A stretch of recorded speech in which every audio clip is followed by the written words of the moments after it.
Welcome to today's deep dive. You ready to explore the world of innovation with me? Absolutely. Let's dive in. All right.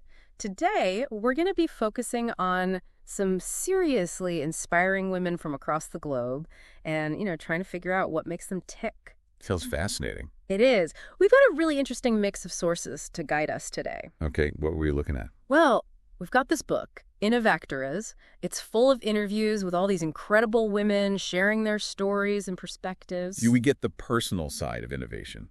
Exactly. But we're also going to bring in some science, kind of peek behind the curtain, Ooh, I like where this is going. Yeah, we've got this research study on, what makes entrepreneurs successful, the skills and traits that drive them. Entrepreneurial competencies. That's the one. Yeah. So the goal here is to connect those inspiring stories with some hopefully actionable insights. So we're not just going to be admiring these women, but maybe learning a thing or two from them. Exactly. And who knows, maybe even find some inspiration we can use in our own lives, right? All right, I'm ready. Where do we start? Okay, so let's jump right in with Mafalda Soto from Ecuador. Now, she's actually a pharmacist by training, but her work has taken her all the way to Africa. Africa. That's quite a journey. It is. And get this, she's working with people with albinism. Oh, wow. That's a group that often faces unique challenges. Absolutely. And Mafalda saw a need and she took action. What did she do? So she saw this lack of resources and education around, skin cancer prevention. And, for people with albinism, that's a really serious issue. Right, they're particularly vulnerable to the sun's harmful effects. Exactly. So she created this NGO called Beyond Sun Care. Okay, so providing sunscreen and education. Yes, but it goes even further than that. Right. She even helped push for legislation in Tanzania, to protect people with albinism from witchcraft-related violence and organ trafficking. Wow, she's not just treating the symptoms, but addressing some really deep-rooted issues. Right. It's incredible. Her work has gotten international attention, documentaries, media outlets, the whole nine yards. It's amazing how one person can make such a huge difference. No, and her story, it actually connects really well with this research we're looking at on entrepreneurial competencies. How so? Well, the study found that something like 98% of entrepreneurs ranked risk-taking as super important to their success. Risk-taking, huh? So are all these innovators just like fearless daredevils or something? Good question, right? But the study, it actually digs a little deeper. What does it say? It emphasizes that it's not about being reckless. Successful entrepreneurs, they calculate risks, weigh the potential downsides against, the positive impact they want to make. So, kind of like Mafalda, right? Right. Carefully assessing the need, then building a plan to address it. Exactly. It's about vision and courage, for sure, but with a strategic mindset. Okay, that makes sense. So it's calculated risk-taking, not just jumping into the unknown blindly. Precisely. All right, ready for another inspiring innovator? Always. Hit me. Okay, so this one's Constanza Rosell from Peru. Get this. She started not one, but two businesses as a teenager. As a teenager, wow, that's impressive. Right. Talk about early entrepreneurial spirit. Okay, so what were these businesses? First, she launched Crickies, selling these handmade bracelets. Then, NemZ, a line of T-shirts with, get this, reflective memes. Reflective memes. Yeah. That's creative. Right. And she's super tech-savvy. She uses Photoshop, social media, everything to build her brand. That's smart, leveraging technology to reach a wider audience. Totally. And she has this great quote about it. She says, they're tools that make work easier, but they also give really good results. She gets it. It's not just about the tech itself. It's about how you use it. Exactly. And speaking of using things well, this ties into another entrepreneurial competency from the research. Let me guess. Resource leveraging. Bingo. The study talks about how successful entrepreneurs, they're not just skilled, they're resourceful. Right. Making the most of what they have, whether it's technology, their networks, even their own knowledge. And Constanza, she's a prime example of that. For sure. Turning a simple idea into a thriving business, that takes resourcefulness.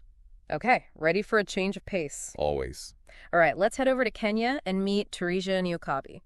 Now, she had a tough time, lost her accounting job, and faced some, age discrimination when trying to get back in the workforce. Ugh, I hate hearing that. Yeah, it's rough. But what Teresa did next is incredible. Oh. What did she do? She started a garbage collection business. Wait, from accounting to garbage collection? Yep. And the research, it actually helps explain this kind of career jump. How so? Well, it highlights two key entrepreneurial competencies: resilience and adaptability. Okay, so bouncing back from setbacks and being open to change. Exactly. So instead of letting those setbacks define her, she saw an opportunity where others just saw a problem. Right, a need for reliable waste management. And she found a way to address it, creating a livelihood for herself and making her community a little better. That's brilliant. Turning a negative situation into a positive outcome for herself and her community. Right. And it shows how the business landscape, it's always changing. And those who can adapt are the ones who thrive. Absolutely. Teresa, she's living proof of that. So it's not just about bouncing back. It's about being open to possibilities, even in unexpected places. Exactly. And I'm noticing a theme here. A lot of these women, they're not just driven by profit. Right. There's a deeper purpose driving them. Yeah, this desire to make a real difference. It's like they're combining business with a mission to make the world a little better. And that leads perfectly into something we'll be talking about more, social entrepreneurship, but more on that later. I'm already hooked. Me too. Like they're not just building businesses, they're building something bigger. Something with real meaning. Right. It's like they're redefining what success actually looks like. Absolutely. And that brings us to another incredible woman, Macarena Valdez from Bolivia. Oh yeah, Macarena. Here. Her story is so inspiring. Yeah, she's an artist and entrepreneur, but she really blends creativity with this deep social impact. Yeah, she's got this amazing ability to weave her artistic talents into her entrepreneurial spirit. It's incredible, right? So she starts out working with Operation Smile. Operation Smile. Yeah, helping children with cleft lip. Oh, wow, that's amazing. Right. But then she goes on to create these art therapy workshops for kids with Down syndrome. That's so beautiful, using art to heal and empower. And she's super active on Instagram, showcasing her work, advocating for these causes. Smart move. It's like what we were talking about before, right? Yeah, resourcefulness. Exactly. She's using social media to build connections, raise awareness, and even drive real change. It's pretty powerful stuff. Clearly, she's passionate about making a difference, using her skills to really impact people's lives. And that brings us back to social entrepreneurship. Remember, we touched on that earlier. Yeah, it's not just a trendy term. It's a real movement. And it's growing fast, globally. And women, it seems like they're really leading the charge. Right. Innovactoras actually talks about this. It points out that a lot of this growth, especially companies with women in top positions, it's happening in emerging economies. Interesting. Like in Africa, a crazy 89% of companies have at least one woman in a leadership role. Wow, that's huge. It is.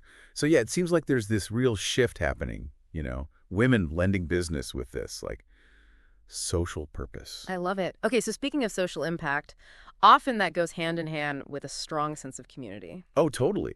Think about Sylvia from Peru. Oh, yeah? She's not a CEO or anything, but she's this incredible force for good in her community. Yeah, her story is amazing. So she and her friends, they started a branch of this organization called Voluntades. Voluntades. Yeah, it's about empowering young people to become, agents of change. I love that. And get this, through their efforts, they actually built a children's home. A children's home. Wow. Yeah, it cares for 50 kids. That's incredible. Talk about making a tangible difference. Right. And it really shows the power of, collective action. Right. It's not always about solo efforts. Sometimes it's about joining forces with others who share your passion. Exactly. And the research backs this up, too. Networking, it's a key entrepreneurial competency. Right. Building relationships, collaborating, finding strength in numbers. Sylvia and her group, they're a perfect example of that. It's a good reminder that you don't have to be a CEO to make a big impact. Totally. Sometimes it's about finding people who share your goals and working together to achieve something amazing. Absolutely. Okay, so let's stick with this idea of working together. Yeah. Remember Mafalda, the pharmacist working with people with albinism in Africa? Yeah, of course. Okay, we'll meet Lorea Bagazgoitia from Spain. She's a dermatologist. Oh, cool. Another doctor. And she's actually taking that support for people with albinism a step further. How so? So she travels to Tanzania. Wow, she goes there herself. Yep. And she trains doctors there to perform surgeries on those who've developed skin cancer. That's incredible. She's not just helping individuals, she's building capacity within the local healthcare system. Exactly. It's like she's multiplying her impact, empowering those doctors to carry on the work. And think about the research here. That's mentorship in action. Oh, yeah, totally. Successful entrepreneurs, they don't just focus on their own success. They often guide and support others. Lorea is a perfect example. It's beautiful, really. And it makes you think, a lot of these women are working in fields that are traditionally, dominated by men. Oh, for sure. Hmm. Like science, medicine, even garbage collection. It's like they're shattering those glass ceilings, redefining what women can achieve. That's a huge part of what Innovactoras is about, celebrating these women as role models. Right. Showing young women, especially, that there are no limits to what they can accomplish. I love that. Okay, so now let's talk about Maria Rodriguez from Guatemala. Remember resource leveraging we discussed earlier? Yeah, making the most of what you've got. Well, Maria takes it to a whole new level. Okay, I'm intrigued. What does she do? So she founded this social enterprise called BioEarth. BioEarth. What is that? They transform degradable waste into organic compost. Hold on, waste into compost? Yeah, using earthworms. Wow, that's ingenious, turning something most people consider useless into a valuable resource. Exactly. It's environmentally sustainable, Yep. and it benefits the community. Talk about a win-win. And get this, she won a national award for her vision. No way. Yeah, at just 17. Seriously. These women, they're starting young and dreaming big, that's for sure. It's inspiring, isn't it? Totally. But she didn't stop there. Well, what else did she do? She also started the Junkable Foundation to empower rural women in Guatemala. Awesome. So what do they do? They produce organic products, cultivate vegetables and seeds, even create these beautiful crafts from recycled materials. It's like a holistic approach, addressing economic empowerment, environmental sustainability, community development. It's amazing, right? And it reminds me of that growth mindset we talked about earlier. Oh, yeah, the belief that you can always learn and grow. Exactly. And Maria, she's a living example of that, constantly pushing boundaries, finding solutions. Right, and not being afraid to experiment and learn along the way. That's a lesson for all of us, right? Not just entrepreneurs. Yeah. Okay, so before we jump to the next innovator, I want to circle back to something you mentioned. Okay, what's that? Women breaking those barriers, in those fields that are usually dominated by men. Right. Let's talk about Leanne Stokold from Kenya. She's a senior executive in a field where, honestly, women are often overlooked. It's another sign of this progress happening in emerging economies. I love hearing about women like Leanne shattering those glass ceilings. So what's her leadership style like? Well, she has this awesome quote that sums it up perfectly. She says, "It's critical to lead with compassion and humanity. If you haven't helped someone on your way to the top, you haven't really achieved anything." Wow, that's powerful. It's not just about personal ambition. It's about lifting others up as you rise. Exactly. And it ties back to the research on networking and collaboration. Successful entrepreneurs, they get that they don't operate in a vacuum. Right. They rely on those relationships, on mentorship, on a willingness to help others succeed. And Leanne's a great example of that.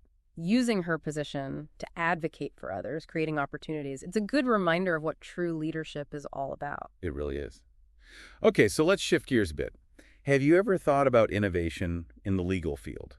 Honestly, not really. It doesn't exactly scream cutting edge, does it? Right, it can be pretty resistant to change. Yeah. But let's meet Monica Canton from Spain. She's a lawyer and entrepreneur who's on a mission to shake things up. Okay, I'm all ears. How's she doing that? So she co-founded this legal tech company. Legal tech, that's interesting. It's called the Law Society. They're all about using technology to make legal stuff more efficient and accessible. Okay, that makes sense. Kind of streamlining those processes. Right. Exactly. And Monica, she's also involved in training programs for other legal professionals, helping them adapt to this digital age. So bridging that gap between tradition and innovation. Exactly. And this ties back to adaptability, one of those key competencies we've been talking about. Right. The ability to embrace new ways of doing things. And Monica, she's not afraid to challenge the status quo, to push for progress in a field that's often stuck in the past. It's inspiring, It shows that innovation can happen anywhere, even in those rigid traditional industries. It's about having that vision, the courage to push for change. So speaking of pushing boundaries, ready for a curveball? Hit me. All right, let's meet Adelina Gerpegui from Spain. She's found success in a rather unexpected field, the funeral industry. The funeral industry. Wow, that's not what I was expecting. Right, it doesn't exactly scream innovation, does it? Not at first glance. Oh, yeah. But what's her story? Well, she noticed this lack of personalized options in the industry, and environmentally friendly options. Oh, interesting. So she created a company that offers biodegradable urns and coffins, memorial trees, even personalized farewell ceremonies. Wow, that's really thoughtful. It's challenging that traditional somber view of funerals. Exactly. And her success shows that there's room for innovation everywhere. Right. It's about seeing a need and finding creative ways to address it. And it doesn't have to be some flashy tech startup, right? Sometimes it's about improving those everyday services, making them more human-centered, you know? Totally. Okay, so let's shift our focus to education. Let's talk about Daniela Garcia from Bolivia. She's super passionate about educational equality. I love hearing about people who are dedicated to education. It's so important. So what's her story? Well, she's a co-founder and director of this organization called EduCA. EduCA. Okay. And they focus on providing educational opportunities for kids and teenagers in Bolivia. That's awesome. Especially those from disadvantaged backgrounds. Their programs really emphasize those 21st century skills. Like what? Critical thinking, creativity, problem solving. That's crucial, right? In today's world, being able to adapt and think critically. Totally. It's like she's giving them the tools they need to thrive. Yeah. And she's a great example of that growth mindset we talked about. Oh, yeah, right. Believing in the power of learning and growth. Exactly. She's dedicated to making that happen for these kids and teenagers. It's so inspiring seeing people like Daniela making education more equitable and accessible. Okay, ready for another inspiring story? Bring it on. Okay, so meet Diana Gonzalez from Spain. She's an entrepreneur working in social media, digital identity, technology, all of that. Wow, that's a lot. I know, right? And she's a huge advocate for digital literacy and entrepreneurship, especially in social and educational sectors. So using her skills to drive positive change across multiple fields. Exactly. And she's a great example of how entrepreneurship isn't limited to just starting a business. Right. It's about those core skills like creativity, problem solving, resourcefulness. Applying those skills to any endeavor, really. Exactly. And she even develops tech workshops at the Pamplona Planetarium in this Planeta STEM program. She's all about inspiring the next generation of STEM professionals. I love that. Especially important for young girls who might not see themselves represented in those fields. Right. Seeing someone like Diana succeed in the tech world can be so empowering. It's about breaking down those stereotypes and showing young people, hey, you can achieve anything. Exactly. Yeah. Okay, so let's move on to a story that really resonated with me. The story of Elena Emilova from Bulgaria. Okay, what's her story? She's an innovator in education, like really pushing boundaries, leveraging technology to make learning more engaging and relevant. I'm always fascinated by that. What makes her approach so unique? Well, she's a big advocate for design thinking. Design thinking, what's that? It's this human-centered problem-solving approach, encouraging creativity, collaboration, empathy. Oh, interesting. And she's not just talking about it, she's training teachers and students in these methods. Wow, so empowering them to become innovators themselves. Exactly. And her work even goes beyond Bulgaria. She's involved in international projects with UNESCO and the European Union, advocating for global educational reform. That's incredible, making a difference on a global scale. Right. And she's also a mentor to young entrepreneurs and innovators, showing the importance of that supportive community. So not just innovating in her field, but helping others succeed too. Now let's switch gears and meet Esen Cruchaga from Spain. She's a biologist doing some groundbreaking work in genetics. Oh, genetics. That field is just exploding with new discoveries all the time. So what's Esen's focus? Well, she founded and directs Envegem, a research institute in Guatemala. Okay. They focus on genetic research, especially on issues that affect the Guatemalan population. Like what? Things like cancer, metabolic diseases, deafness. Wow, so really tailoring the research to the specific needs of the community. And here's what's amazing. She makes sure those genetic testing services are free for those who can't afford them. No way. That's amazing. Right, breaking down those economic barriers to healthcare. So everyone has access to this potentially life-saving information. Exactly. It's a deep sense of social responsibility. Yeah. Using science for good. And it reminds me of something Innovactoras talks about, the interconnectedness of innovation. Oh, yeah. How solutions in one area can inspire progress in others. Like it's all connected, right? Innovation in genetics can lead to breakthroughs in other fields. It's about seeing that bigger picture. Okay, so before we move on, I'm curious. Yeah. What's resonating with you the most from these stories? What's standing out as really impactful? I mean, it's inspiring, right? To see these women breaking down barriers in so many different fields. Like they're redefining what's possible, showing that innovation truly has no limits. Exactly. Okay, so speaking of breaking barriers, let's talk about Marga Gutierrez from Spain. Oh, Marga. She's a fascinating woman. Filmmaker, university professor, and she uses storytelling to really challenge perceptions and amplify marginalized voices. Oh, I love that. Visual storytelling, it's such a powerful way to connect with people. Right. So, for example, her documentary series, Pioneers, Pioneers, okay. it delves into these untold stories of women throughout history. Oh, wow. So shining a light on those often overlooked contributions. Exactly. Challenging those traditional narratives. And it's so important to have those diverse voices represented, especially in filmmaking, a field that's, historically been dominated by men. Yeah, for sure. It's like what we've been seeing with all these Innovactoras, right? Breaking those barriers, paving the way for others. Exactly. And another one of Marga's projects, a documentary called What is Love for You, features 5 women with disabilities sharing their experiences and perspectives on life and love. It's so powerful, right? To give a platform to those voices, to reclaim those narratives. Right. Celebrating the strength and resilience of women who often face so many societal barriers. It's like storytelling with a real social purpose. Absolutely. Yeah. And speaking of social purpose, let's talk about Gloria Gonzalez Asigüenolaza from Spain. Oh, Gloria's doing incredible work. She's a scientist and entrepreneur working in gene therapy. Gene therapy, that's like the future of medicine. It really is a cutting-edge field with the potential to transform healthcare.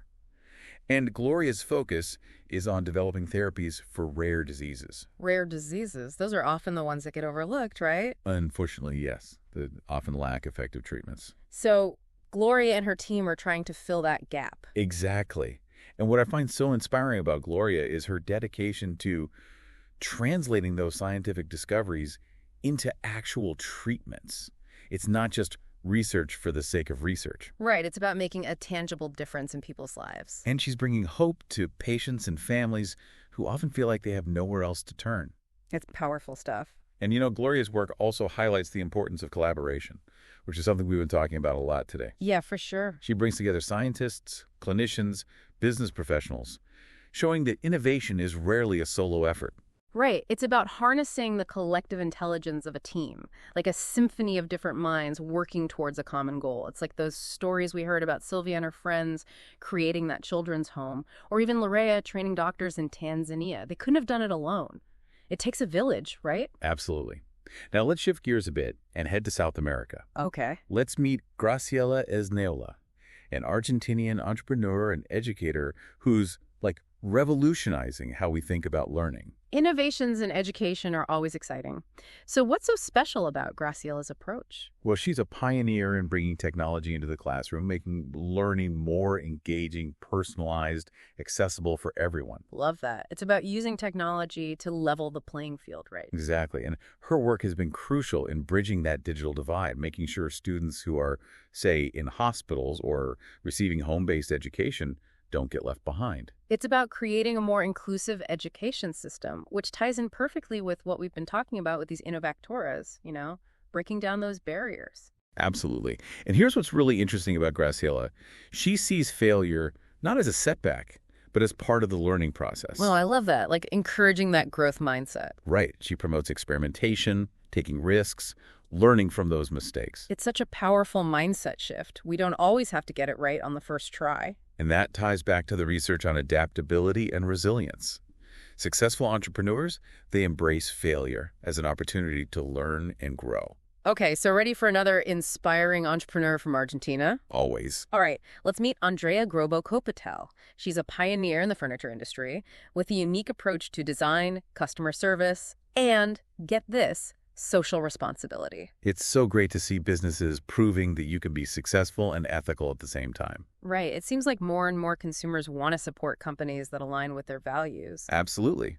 And Andrea's company, Genude, is a perfect example. High-quality products, personalized service, and a commitment to ethical and sustainable practices. It's a model for other businesses to follow, showing that profit and social responsibility can go hand in hand. Totally. Okay, so for our final story, let's go back to Spain and meet Esther Ojeda. She's an entrepreneur who combined her love of knitting with her business skills to create a really inspiring social enterprise. Knitting. Okay, I'm intrigued. Right. So Esther founded The Knitting Girl, a company that sells beautiful handmade knitwear, but also provides training and employment for women from vulnerable communities. That's amazing, turning a craft into a platform for empowering women and creating social impact. Right. And it reminds me of Macarena using her art to help those kids, or Maria turning waste into a valuable resource. It's incredible how these women are finding such creative and fulfilling ways to make a difference. And Esther's story shows how entrepreneurship can be a powerful tool for social change. Right. Creating jobs, fostering creativity, building community, all through knitting. It's pretty cool. It really is. So as we wrap up our deep dive today, I want to go back to the entrepreneurial competencies research. There's one last takeaway that really stuck with me. Okay, what is it? The study talks about developing a global competency, basically having the knowledge and willingness to understand and act on issues that are, globally important. Oh, I see where you're going with this. And all these Innovactoras, they embody that idea perfectly. Right. They're not just thinking about their own success. They're tackling issues that impact us all: health, education, the environment, social justice. They're truly global citizens using their innovative spirits to make a difference. And it all comes back to that question from the Innovactoras book: how can we train our own innovative thinking? That's the big question, isn't it? And these stories have shown us that innovation, it's not some magical talent. Right. It's a skill, a way of approaching the world with curiosity and a willingness to challenge the norm. And it's something we can all cultivate, right? Absolutely. So as we wrap up today, I want to leave you with this. What will your contribution to the world be? What problems inspire you? Think about those challenges that ignite your passion and how you can use your skills and resources to make an impact. Because remember, innovation, it's not a destination, it's a journey. It's about embracing challenges, learning from those mistakes, and finding new ways to make the world a better place. And as we've seen today, the possibilities are endless. So keep exploring, keep learning, and keep innovating.